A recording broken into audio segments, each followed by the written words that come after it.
Hello दोस्तों, आपका स्वागत है कार ब्लॉग इंडिया के एक नए एपिसोड पे। और ये है 2024 Hyundai Creta.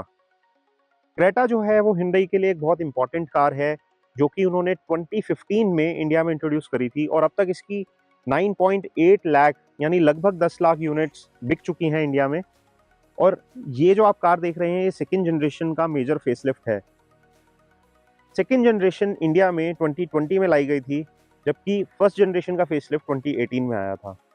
Creta is a very popular model for Hyundai, क्योंकि Hyundai की सेल्स का बहुत बड़ा पार्ट क्रेटा से आता है। क्रेटा जो है अपने सेगमेंट की बहुत पॉपुलर एसयूवी होने के बावजूद there is a lot of competition in this segment. आप चाहे सेल्टॉस की बात करें या और बहुत सारी कंपनीज की एसयूवीज आती हैं, जैसे ग्रैंड विटारा, टोयोटा की हाई राइडर। और ये सेगमेंट जो है वो अपने आप में काफ़ी हॉट सेलिंग सेगमेंट है। तो क्या कुछ नया है नई क्रेटा में? एक्सटीरियर्स में, इंटीरियर्स में, स्पेस में, कंफर्ट में, फीचर्स में एक नया इंजन ऐड किया गया लाइनअप में। वो कैसा है चलाने में? इनफैक्ट हम वही वाला इंजन अभी टेस्ट कर रहे हैं। इसमें आपको किस तरह के फीचर्स, परफॉर्मेंस, हैंडलिंग, माइलेज क्या क्या मिल जाता है, उस सब चीज़ों के बारे में इस वीडियो में बात करेंगे। मेक श्योर ये वीडियो आप लास्ट तक देखें। और आपने अगर हमें अभी तक सब्सक्राइब नहीं किया है तो प्लीज़ अभी सब्सक्राइब कर लीजिए और बेल आइकन दबाइए लेटेस्ट वीडियो सबसे पहले पाने के लिए। तो चलिए शुरू करते हैं अपने रिव्यू को। तो शुरुआत करते हैं डिज़ाइन के साथ। और ये जो न्यू क्रेटा है 2024 न्यू क्रेटा, इसका जो सबसे प्रोनाउंस चेंज है वो आगे की तरफ है। ये जो ग्रिल का डिज़ाइन है, इसको काफ़ी सोफिस्टिकेटेड और काफ़ी मॉडर्न बना दिया गया है। यहाँ से यहाँ तक आपको एक ये पोजीशन लैंप और डीआरएल्स का एक क्लस्टर मिलता है, जो कि रात में अंधेरे में बहुत शानदार दिखता है। और जो हेडलैम्प्स के क्लस्टर्स हैं वो यहाँ पर दिए गए हैं। इसमें सीक्वेंशियल टर्न इंडिकेटर्स भी दिए गए हैं और यहाँ पे डार्क क्रोम का यूज़ किया गया है। और ये न्यू फ्लैटेंड Hyundai लोगो, जो कि थोड़ा सा ब्रश्ड एल्यूमिनियम फिनिश जैसा इसका टेक्सचर है, वो यहाँ दिया गया है। हम क्योंकि top of the line variant चला रहे हैं जिसमें हर तरह के फीचर्स हैं, तो आपको यहाँ पे एक फ्रंट पार्किंग कैमरा दिख रहा है लोगो के जस्ट नीचे। और यहाँ पे एक रडार दिया गया है। इस गाड़ी में टोटल 3 रडार्स हैं, जो कि ADAS फीचर्स के लिए यूज़ होते हैं। तो एक आगे की तरफ है और 2 पीछे की तरफ हैं। और इसी के साथ आप विंडशील्ड में भी अगर नोटिस करेंगे तो एक ADAS कैमरा दिया गया है, जो आगे की तरफ देखता है ADAS फीचर्स को एनेबल करने के लिए। इसमें जो बम्पर की जो स्टाइलिंग है और जो इसका ओवरऑल फ्रंट लुक है, वो पहले से काफ़ी ज़्यादा सोफिस्टिकेटेड, मॉडर्न और स्टाइलिश लगने लगा है। जो इससे प्रीवियस डिज़ाइन था, उसमें जो फ्रंट था वो थोड़ा सा रेडिकल या पोलराइजिंग डिज़ाइन में कह सकता हूँ। तो वो यूथ को शायद अपील करता था, लेकिन मैच्योर ऑडियंस को उतना अपील नहीं करता था। ये डिज़ाइन ऐसा है जो मेरे ख्याल से हर एज ग्रुप को बहुत अच्छे से अपील करेगा। तो this should work in favour of the Creta. अब क्रेटा का जो ड्यू टू एस्थेटिक्स जो अपील है, मेरी ओपिनियन ऐसा है कि ये बढ़ जाएगा और इसकी वजह से Hyundai में भी ज़्यादा क्रेटा बेच पाएगा, बिकॉज अब ये आगे से और ज़्यादा सोफिस्टिकेटेड दिखती है। तो चलिए अब आपको साइड में ले चलते हैं। और जब हम साइड प्रोफाइल की बात करते हैं तो यहाँ पे आपको ज़्यादा चेंजेस नहीं दिखेंगे, बट यहाँ पे आपको न्यू डिज़ाइन के एलॉय व्हील्स दिख जाएंगे। और इसका जो साइड सिलुएट है, जो साइड्स हैं, वो लगभग सेम है। बट क्योंकि इस गाड़ी के ओवरहैंग्स थोड़े से बढ़ गए हैं, लगभग 30 मिलीमीटर्स के आसपास, तो अगर आप बहुत प्रिसाइजली इसको कंपेयर करेंगे प्रीवियस डिज़ाइन से, तो ये आपको थोड़ी सी बड़ी दिखेगी, क्योंकि ये उससे डायमेंशंस में 30 मिलीमीटर्स बड़ी है because of the newly designed overhangs. बाकी जो भी आप साइड में देख रहे हैं, ये लगभग वैसा ही है जैसा कि प्रीवियस डिज़ाइन में आता था। बट बड़े चेंजेस जो हैं वो पीछे की तरफ हुए हैं। तो चलिए आपको रियर की तरफ ले चलते हैं। और रियर में भी काफ़ी मेजर डिज़ाइन चेंजेस किए गए हैं। और आप यहाँ पे देख सकते हैं, जो कि आइनिक पे जैसे आपने पिक्सल डिज़ाइन देखा था, ये उससे इंस्पायर्ड डिज़ाइन लग रहा है। और कनेक्टेड LED स्ट्रिप्स हैं यहाँ से यहाँ तक। और जो लोगो है, जैसा कि हमने टूसॉ में देखा है और वरना में भी देखा है, ये ग्लास सरफेस के नीचे है, जो कि काफ़ी क्लासी लग रहा है। और यहाँ 1.5 टर्बो की बैजिंग दी गई है अगर आप टर्बो वेरिएंट लेते हैं। और इधर रिफ्लेक्टर्स हैं, यहाँ पे जो है फॉस्केट प्लेट्स दी गई हैं। यहाँ पे भी एक rear mounted lower fog lamp दिया गया है। तो पीछे की स्टाइलिंग भी जो है वो काफ़ी चेंज कर दी गई है। और मेरे हिसाब से this is a more subtle sophisticated styling, जो कि इनके सेंशुअस स्पोर्टीनेस डिज़ाइन से इंस्पायर्ड है। और ये काफ़ी क्लासी लग रही है। और पीछे से भी गाड़ी जो है काफ़ी सोफिस्टिकेटेड है। डिज़ाइन थोड़ा सब्जेक्टिव होता है, बट अगर मैं अपने ओपिनियन में बताऊं तो मुझे ये डिज़ाइन प्रीवियस क्रेटा के कंपैरिजन में काफ़ी अच्छा लगा। तो चलिए अब आपको दिखाते हैं कि इस नई क्रेटा का इंटीरियर कैसा है। तो सबसे पहले जब आप केबिन में आएंगे तो आपको जो इस गाड़ी की प्रीमियमनेस है वो बहुत इम्प्रेस करेगी। और जो टॉकिंग पॉइंट है नई क्रेटा का जो मेरे हिसाब से होना चाहिए वो है ये डिस्प्ले, जो कि आप यहाँ देख पा रहे हैं। ये 10.25 इंच का इंफोटेनमेंट है और इस तरफ 10.25 इंच का इंस्ट्रूमेंट क्लस्टर है। और ये दोनों एक सीमलेस तरीके से इंटीग्रेट किए गए हैं एक ब्लैक यूनिट में, जिसको हिंडई बोल रहा है curvy linear screen. Curvy means curved, linear means straight. So बड़ा ही फैंसी टर्म है, बट ये दिखने में एक्चुअली बहुत अच्छा है। इसका फिट एंड फिनिश बहुत अच्छा है और बहुत क्लासी तरीके से इसको यहाँ पे इंटीग्रेट किया गया है। और इसको देखने के लिए आपको रोड से नज़र हटाने की ज़रूरत नहीं है, आप सामने देखते हुए भी इसको हल्के से ग्लांस कर सकते हैं। तो आपकी जो नज़र है वो रोड से नहीं हटेगी और ये रेज्ड नहीं है, तो ये आपके व्यू है उसको ब्लॉक नहीं करता है। उस मामले में बहुत अच्छा है। इसी के नीचे यहाँ पे 2 एयर कंडीशनिंग वेंट्स दिए गए हैं और जो driver side air conditioning went है वो इस तरफ है। स्टीयरिंग व्हील जो है ये डी कट स्टीयरिंग है। यहाँ पे आपको सैटिन सिल्वर फिनिश मिल जाती है। इस तरफ मल्टीमीडिया से रिलेटेड कंट्रोल मिल जाते हैं। इस तरफ आपको क्रूज कंट्रोल एंड एडास से रिलेटेड कंट्रोल्स मिल जाते हैं। स्टीयरिंग के पीछे आपको पैडल शिफ्टर्स मिल जाते हैं और इसके अलावा जो आपका इंजन स्टार्ट स्टॉप बटन है वो इस तरफ दिया गया है। यहाँ पे आपको ट्रैक्शन कंट्रोल के buttons, engine auto on off के बटन्स भी इस तरफ दिए गए हैं। अगर मैं इस तरफ आता हूँ तो यहाँ पे कुछ फिजिकल बटन्स दिए गए हैं जो नेविगेशन AVN जो कि आपका ऑडियो विजुअल नेविगेशन सिस्टम है उसको कंट्रोल करने के लिए दिए गए हैं। तो आपको ट्रैक वगैरह चेंज करने के लिए टच स्क्रीन को टच करने की ज़रूरत नहीं है। आपको नेविगेशन चलाना है तो यहाँ टैप कीजिए, मैप चलाना है तो यहाँ टैप कीजिए, रेडियो चलाना है तो यहाँ टैप कीजिए। और यहाँ पे वॉल्यूम वगैरह के भी फिजिकल बटन्स दिए गए हैं। साथ ही में एयर कंडीशनिंग की बात करें तो आपको dual zone automatic temperature control system दिया गया है। इसका मतलब ये है कि ड्राइवर अपने लिए अलग टेम्परेचर सेट कर सकता है और पैसेंजर अपने लिए अलग टेम्परेचर सेट कर सकता है। अगर आप इसको सिंक में ले आएंगे तो दोनों एक साथ कंट्रोल होते हैं। इसके थोड़ा नीचे की तरफ चलें तो यहाँ पे आपको वायरलेस चार्जर का सपोर्ट दिया गया है। यहाँ पे 2 USB पोर्ट दिए गए हैं जिसमें से एक fast charging type C USB है और एक 12 वोल्ट का सॉकेट भी दिया गया है जो 180 वॉट तक का मैक्सिमम आउटपुट आपको देता है। अगर थोड़ा इस तरफ को देखेंगे तो यहाँ पे एक स्टोरेज एरिया दिया गया है जो कि रबराइज्ड है। तो यहाँ पे आप अगर अपना फ़ोन रखेंगे तो वो स्लिप नहीं होगा। तो यहाँ पे आप छोटी मोटी चीज़ें रख सकते हैं। और नीचे की तरफ एक ग्लव बॉक्स दिया गया है जो कि अच्छा खासा डीप है और साथ ही में इसमें कूलिंग फीचर भी दिया गया है। अब बात करें सेंट्रल कंसोल की तो यहाँ पे आपको ऑटोमेटिक ट्रांसमिशन दिया गया है जो टर्बो वेरिएंट के साथ आता है। इलेक्ट्रॉनिक पार्किंग ब्रेक है। यहाँ ड्राइव और ट्रैक्शन का बटन है। तो यहाँ पे आप ड्राइव मोड और ट्रैक्शन मोड इस बटन की हेल्प से चेंज कर सकते हैं। इसके अलावा यहाँ पे आपको वेंटिलेटेड सीट्स मिल रही हैं फ्रंट में दोनों, तो उसके कंट्रोल्स यहाँ दिए गए हैं। यहाँ पे पार्किंग व्यू का बटन दिया गया है। जैसे ही आप इसको दबाएंगे तो यहाँ पे आपका अराउंड व्यू मॉनिटर जो कि 360 डिग्री सराउंड व्यू है वो ऑन हो जाता है। इस गाड़ी में काफ़ी सारे फीचर्स जो हैं वो एडिशनली दिए गए हैं, जैसे कि एडास दिया गया है जो कि लेवल 2 एडास है जिसमें 19 सेफ्टी फीचर्स दिए गए हैं जो कि एक्टिव सेफ्टी फीचर्स हैं। जिसमें से कुछ सेफ्टी और कुछ कन्वीनियंस फीचर्स भी हैं, जैसे स्मार्ट क्रूज कंट्रोल यानी जिसको अडेप्टिव क्रूज कंट्रोल भी बोलते हैं। और ये अपनी आगे वाली गाड़ी को फॉलो भी करता है और अगर आगे वाली गाड़ी कंप्लीट स्टॉप पे आके और चलनी शुरू हो जाती है तो आपको ये वार्निंग भी देता है कि आगे वाली गाड़ी मोशन में आ गई है। तो जैसे कि आप ट्रैफिक सिग्नल पे हैं और सिग्नल रेड हो जाता है और आपने क्रूज कंट्रोल एंगेज किया हुआ है और गाड़ियां सारी रुक जाती हैं और आगे वाली गाड़ी जैसे ही मूव करेगी तो ये आपको बीप करके बताएगा कि आगे वाली गाड़ी मूव कर गई है, ताकि आप दोबारा से अपनी गाड़ी को एक्सेलरेट कर सकें।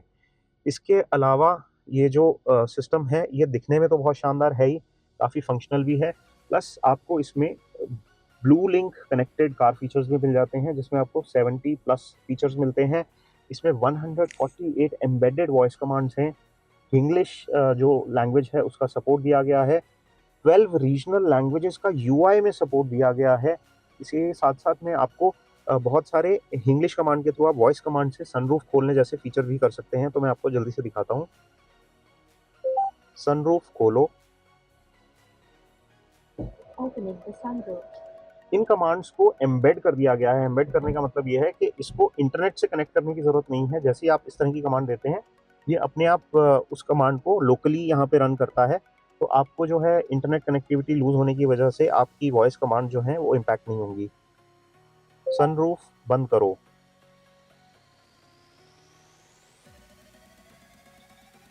तो जैसा कि Opening आप the sunroof. देख पा रहे हैं कि मैं आपको इस गाड़ी को हिंदी और इंग्लिश मिक्स में इंग्लिश कमांड्स दे रहा हूँ और ये सीमलेसली काम कर रहा है।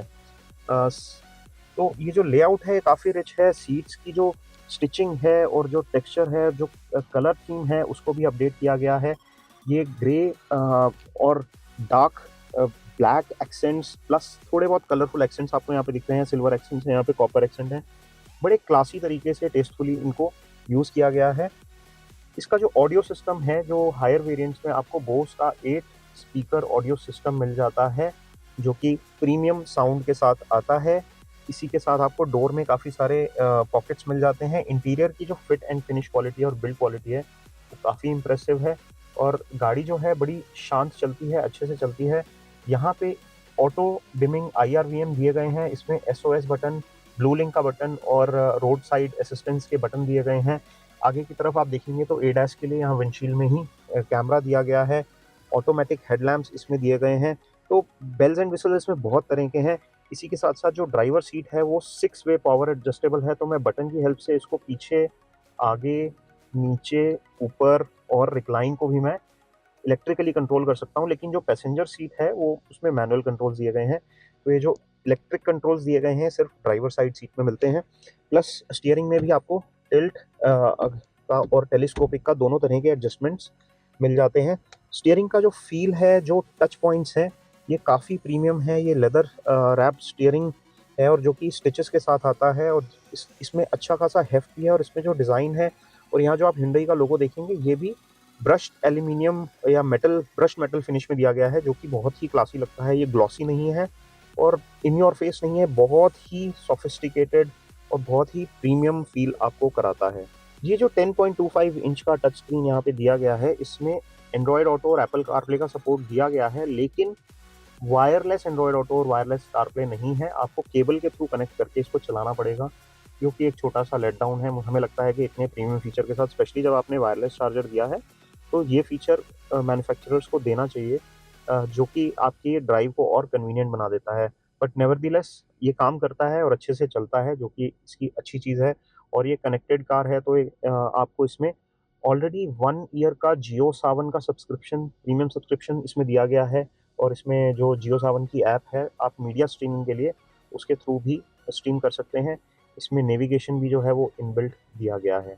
इंफोटेनमेंट की बात करें तो इसमें साउंड ऑफ नेचर की जो साउंड्स हैं वो इंटीग्रेट करी गई हैं और इसमें Alexa home to car feature भी दिया गया है। ये फीचर हमने हिंडई की और कई गाड़ियों पे भी देखा है, जो कि काफ़ी एक अ, आपको कंफर्टेबल फील कराता है। अगर आप कंजेस्टेड एनवायरनमेंट में और आप साउंड ऑफ नेचर ऑन कर लेते हैं, तो आप काफ़ी रिलैक्स्ड वे में इस गाड़ी को चला सकते हैं। आपको रेफरेंस के लिए बता दूं कि मेरी हाइट जो है वो लगभग 5 फीट 7 इंच के आसपास है और ये जो ड्राइविंग सीट है ये मेरी हाइट के हिसाब से एडजस्टेड है। अभी मैं रियर सीट पे, ड्राइवर सीट के पीछे आके बैठा हूँ और आप देख सकते हैं मेरे पास यहाँ पे 7 से 8 इंच का आराम से नी रूम है। और Hyundai से बात करते हुए हमें जो Hyundai के प्रोडक्ट टीम है उन्होंने बताया कि इस सीट की लेंथ में थोड़ा सा इंक्रीज़ किया गया है, तो जो अंडर थाई सपोर्ट है उसको इम्प्रूव किया गया है, जो कि मैं यहाँ फील कर पा रहा हूँ। अंडर थाई सपोर्ट काफ़ी अच्छा है। इसके अलावा Hyundai की क्रेटा, न्यू क्रेटा की रियर सीट पे आपको काफ़ी कुछ प्रीमियम फीचर्स मिल जाते हैं, जैसा कि ये सन कर्टेन है, जो कि रियर सीट्स पे दिया गया है। ये फैक्ट्री फिटेड मिलेगा आपको हायर ट्रिम्स में। साथ ही डोर का जो आप देखेंगे पैडिंग है और जो मटेरियल्स हैं, ये काफ़ी प्रीमियम है और कंफर्टेबल है। यहाँ पे कुछ सॉफ्ट मटेरियल्स का भी यूज़ किया गया है और यहाँ पे मैं अपना हाथ आराम से रख सकता हूँ। बीच में आपको एक फोल्डेबल आर्मरेस्ट मिल जाता है, जिसमें 2 कप होल्डर्स दिए गए हैं और यहाँ पे सीट्स के पीछे पॉकेट्स दी गई हैं। इसके अलावा मेरे ऊपर की तरफ यहाँ पे केबिन लैंप दिए गए हैं, जो कि मैं रीडिंग के लिए या और किसी पर्पज से यूज़ कर सकता हूँ। अगर मैं सेंट्रल कंसोल की बात करूँ तो यहाँ पे थोड़ा बहुत स्टोरेज दिया गया है, 2 चार्जिंग पोर्ट दिए गए हैं और रियर AC वेंट्स दिए गए हैं 2 यहाँ पे। और इसकी जो पैनोरामिक सनरूफ है उसे अगर मैं खोल देता हूँ तो यहाँ से एक बहुत ही एक ओपन एयरी केबिन का स्पेस जो है, कंफर्ट मेरे को मिल जाता है। पीछे की सीट्स काफ़ी कंफर्टेबल हैं, पीछे 3 पैसेंजर्स बैठ सकते हैं। बट क्योंकि ये सेंट्रल कंसोल हल्का सा बाहर को निकलता है, तो जो मिडिल पैसेंजर है उसका लेग रूम उतना स्पेशियस नहीं होगा जितना साइड 2 पैसेंजर्स का होगा। तो 4 लोगों के लिए ये काफ़ी कंफर्टेबल है, लेकिन 5 भी बैठ सकते हैं। सेफ्टी के लिहाज से एक जो फीचर इसमें ऐड किया गया है, ये जो थर्ड सीट बेल्ट है जो कि मिडिल पैसेंजर के लिए है, ये भी जो है ये प्री टेंशनर के साथ आती है और ये लैप बेल्ट नहीं है, जो कि सेफ्टी के लिहाज से काफ़ी अच्छी चीज़ है। आइसोफिक्स माउंट्स दिए गए हैं, डोर में भी जो है आपको स्टोरेज दिया गया है जिसमें आप बड़ी वाटर बॉटल रख सकते हैं। इसके अलावा जो हेड रिस्ट्रेन्स हैं वो एडजस्टेबल हैं, तो यहाँ पे 2 पैसेंजर्स के लिए एडजस्टेबल हेड रिस्ट्रेन्स दिए गए हैं। रियर ऑक्यूपेंट्स के कंफर्ट को एनहांस करने के लिए ये जो हेड रेस्ट्रेंट्स पे कुछ कुशन्स ऐड कर दिए गए हैं जो कि काफ़ी सॉफ्ट और कंफर्टेबल हैं, और इस तरह के फीचर्स आपको अल्काज़ार या फिर हायर जो इनकी टॉप टियर कार्स हैं उसमें भी मिल जाते हैं। केबिन जो है क्रेटा का एयरी है, स्पेशियस है, और 4 लोगों के लिए तो बहुत ही कंफर्टेबल है, लेकिन 5 लोग भी इसमें आराम से सफ़र कर सकते हैं। तो चलिए अब आपको बूट स्पेस की तरफ लिए चलते हैं और दिखाते हैं कि इसमें कितना बूट स्पेस मिल जाता है। और हम अगर बूट स्पेस की बात करें तो पहले ही की तरह आपको इसमें 433 लीटर्स का बूट स्पेस मिल जाता है, जो कि इस सेगमेंट के हिसाब से काफ़ी अच्छा है। आप देख पा रहे होंगे यहाँ पे ऑलरेडी 3 बैग्स पड़े हैं, बट अगर आप इसमें बड़े बैग्स रखना चाहें तो लेंथ वाइज यहाँ पे 2 से 3 बड़े बैग्स आराम से आ सकते हैं। और इसकी पार्सल ट्रे भी काफ़ी बड़ी है, तो इसके ऊपर भी आप छोटा मोटा नॉट वेरी हैवी कुछ लगेज इसके ऊपर भी रख सकते हैं। तो ये है इसका बूट, आपको कैसा लगा? प्लस बूट कंपार्टमेंट में एक चीज़ आप थोड़ा सा और नोटिस करेंगे, यहाँ पे एक बोस का सब वूफर जो है बूट में भी दिया गया है। तो क्योंकि ये 8 स्पीकर सिस्टम के साथ आता है, तो आपको एक जो है आगे डैशबोर्ड पे जिसे क्रैश पैड बोलते हैं वहाँ दिया गया है, एक यहाँ बूट में दिया गया है, और 6 स्पीकर जो हैं वो अदर प्लेसेस पे केबिन में दिए गए हैं। और ये बॉस ऑडियो के स्पीकर्स हैं जो कि आपको हायर टर्म्स में मिल जाते हैं। तो एक्सटीरियर डिज़ाइन और इंटीरियर फीचर्स के बाद अब बात करते हैं गाड़ी चलाने में कैसी है, how is the driving experience. तो पहली चीज़ जो है आप नोटिस करेंगे वो ये है कि नई क्रेटा में स्टीयरिंग का जो वेट है उसको थोड़ा बढ़ाया गया है। स्टीयरिंग का फीडबैक, रोड फीडबैक उतना स्ट्रॉन्ग नहीं है बट अच्छा है। राइड और हैंडलिंग की मैं बात करूं तो सस्पेंशन को थोड़ा सा स्टिफ किया गया है, स्पेशली जो टर्बो वेरिएंट है, क्योंकि उसमें पावर और टॉर्क फिगर्स ज़्यादा हैं, तो हमें ब्रांड ने बताया कि जो सस्पेंशन है टर्बो वेरिएंट में थोड़ा ज़्यादा स्टिफ है, जो कि हमें फील हो पा रहा है। उसकी वजह से इसको हैंडलिंग काफ़ी शार्प मिल जाती है, आप इसको हाई स्पीड पे चलाने में बिल्कुल नर्वस फील नहीं करेंगे। और अगर हम हाई स्पीड की बात करें तो इसका एक्सीलरेशन मेरे को बहुत पसंद आया। ये इंजन जो है बहुत एजाइल है, थ्रॉटल रिस्पॉन्स बहुत शार्प है, 160 PS की पीक पावर, 253 न्यूटन मीटर्स का पीक टॉर्क इस गाड़ी को बहुत ही एजाइल और बहुत ही फन टू ड्राइव बना देता है। जैसे ही आप थ्रॉटल को टैप करते हैं, इसका जो DCT 7 स्पीड ट्रांसमिशन है वो क्विकली डाउन शिफ्ट करता है और आपको एक बहुत ही अमेजिंग फन रिस्पॉन्स देता है। और साथ ही में पैडल शिफ्टर्स दिए गए हैं, अगर आप इसको प्रिसाइजली कंट्रोल करना चाहते हैं तो वो भी है। और इसमें ऑल 4 डिस्क ब्रेक्स भी दिए गए हैं, तो ब्रेक का बाइट भी काफ़ी शार्प है, तो गाड़ी जो है वो रुकने में भी ज़्यादा देर नहीं लगाती है, ज़्यादा डिस्टेंस नहीं लेती है। साथ ही में जो इसके अडेप्टिव क्रूज कंट्रोल जैसे फीचर हैं वो आपके एक्सपीरियंस को और ज़्यादा अच्छा बना देते हैं। ADAS के जो फीचर्स हैं, lane keep assist, lane departure warning, इस तरह के जो फीचर हैं वो आपके ड्राइविंग एक्सपीरियंस को, जो एक्टिव सेफ्टी फीचर्स हैं ड्राइविंग एक्सपीरियंस को और ज़्यादा सेफ बना देते हैं। साथ ही इसमें collision avoidance system, collision warning, इस तरह के फीचर्स भी दिए गए हैं जो कि इस गाड़ी की सेफ्टी को काफ़ी एनहांस कर देते हैं। अभी तक इसकी क्रैश सेफ्टी रेटिंग नहीं आई है, तो जब आएगी तो हम उसके बारे में आपको इन्फॉर्म कर देंगे, लेकिन कंपनी ने हमें बताया है कि उन्होंने इसको स्ट्रक्चरली स्ट्रेंथन किया है, इसमें एडवांस हाई स्ट्रेंथ स्टील के यूज़ को बढ़ाया गया है, और जो इसके जो क्रिटिकल जंक्चर्स होते हैं जहाँ पे जो गाड़ी के जो इंटरसेक्शन पॉइंट्स होते हैं चेसी के, क्योंकि इसमें एक मोनोकॉक चेसी है, उसको स्ट्रेंथन किया गया है इसकी क्रैश वर्दीनेस को बढ़ाने के लिए। तो आपको इस गाड़ी को चलाने में थोड़ा पीस ऑफ माइंड भी फील होगा। अगर मैं स्पेसिफिकेशंस की बात करूं तो ये जो टर्बो वेरिएंट है 1.5 लीटर का, ये 160 PS की पीक पावर और 253 न्यूटन मीटर के टॉर्क के साथ आता है, और इसकी जो रेटेड माइलेज है वो 18.4 kmpl के आसपास बताई गई है। तो आप इसको रियल वर्ल्ड में आप एक्सपेक्ट कर सकते हैं 12 से 15 के बीच में मिक्स कंडीशन में, और अब हाईवे पे मेरे को लगता है कि आप 18 तक आराम से पहुंच सकते हैं अगर आप इसको रिलैक्स मोड में चलाते हैं। साथ ही साथ में बॉडी रोल की बात करें तो काफ़ी वेल कंटेन है। सस्पेंशन जो है वो थोड़ा सा स्टिफ साइड पे है, लेकिन राइड क्वालिटी उतनी ख़राब नहीं है कि आप इसमें अनकंफर्टेबल फील करेंगे। लेकिन आप पुरानी क्रेटा और इसके कंपैरिजन में आप फील कर पाएंगे कि सस्पेंशन को हल्का सा स्टिफ किया गया है, स्टीयरिंग को थोड़ा सा हैवी किया गया है, हैंडलिंग को थोड़ा सा शार्प किया गया है।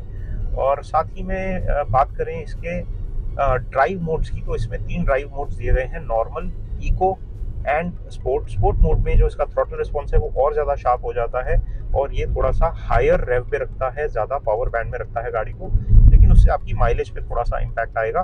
प्लस साथ ही में इसमें 3 ट्रैक्शन मोड भी दिए गए हैं। और ट्रैक्शन मोड्स की बात करें तो इसमें स्नो, मड एंड सैंड, ये 3 मोड दिए गए हैं। तो जो इसका जो ट्रैक्शन कंट्रोल सिस्टम है, अगर आप इसको सर्टेन मोड में डालते हैं तो वहाँ पे आपको बेटर ग्रिप और बेटर ट्रैक्शन प्रोवाइड कराता है। इस तरह की चीज़ें इसमें दी गई हैं। ऑटो स्टार्ट स्टॉप दिया गया है जो कि फ्यूल इकोनॉमी को एनहांस करने के लिए दिया गया है।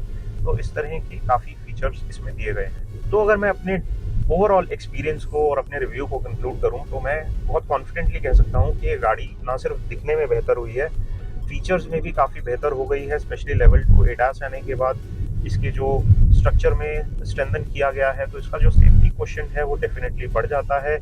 और इस गाड़ी को चलाने का जो एक्सपीरियंस है वो भी काफ़ी रिफाइन हो गया है, फिट एंड फिनिश में, क्वालिटी में। और ये जो आपको जिस तरह का जो सेटअप मिल जाता है, इन सब चीज़ों का एनहेंसमेंट इस गाड़ी के एक्सपीरियंस को एक नॉच ऊपर ले जाता है। और डेफिनेटली इस सेगमेंट की जो बेहतरीन गाड़ियां हैं उनमें लाके इसको खड़ा कर देता है। हमने कुछ टाइम पहले सेल्टॉस चलाई थी जिसकी क्वालिटी और फीचर्स को एनहांस किया गया है, ये उसकी टक्कर में आ जाती है बिल्कुल डायरेक्ट कंपटीशन में। और इनफैक्ट इसकी कुछ चीज़ें आपको उससे बेहतर भी लग सकती हैं। और परफॉर्मेंस के मामले में ये काफ़ी सिमिलर हो गई हैं, दोनों सिबलिंग ही हैं, सेम ग्रुप ऑफ कंपनी से आती हैं, Hyundai एंड Kia। बट ये गाड़ी अब और भी ज़्यादा अपीलिंग हो गई है। और मैं पर्सनली, मेरा जो एक्सपीरियंस है और मेरा जो रिव्यू है, मुझे ये गाड़ी काफ़ी पसंद आई।